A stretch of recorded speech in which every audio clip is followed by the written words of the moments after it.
नमस्कार मित्रों, मैं हूं आपका times of nation news reporter Mahesh Parmar. नमस्कार, હું ભરતભાઈ ગુપ્તા, ગાંધીધામ શહેર કોંગ્રેસનો અધ્યક્ષ। આજે હું તમને આપણી ગાંધીધામની જનતાને બતાવવા જઈ રહ્યો છું કે મતદાન જે 26 તારીખે રવિવારના છે એ બધા મતદાન કેવી રીતે કરવાનું છે। બધા મતદારોને ખાસ આજે હું બતાવવા જઈ રહ્યો છું, આવી રીતે મતદાન કરવા વિનંતી છે। આ છે ઈવીએમ મશીન। ઈવીએમ મશીનમાં અમારા 4 ઉમેદવાર છે।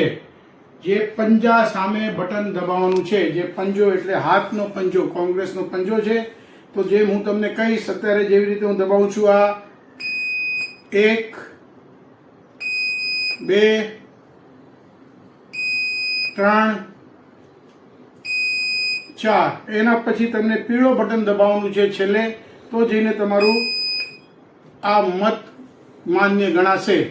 બધાને વિનંતી છે આવી રીતે જ મતદાન કરે અને બહુમતી સાથે ગાંધીધામ મહાનગરપાલિકામાં કોંગ્રેસની બહુમતી લઈ આવીને સરકાર બનાવે। નમસ્કાર, ધન્યવાદ।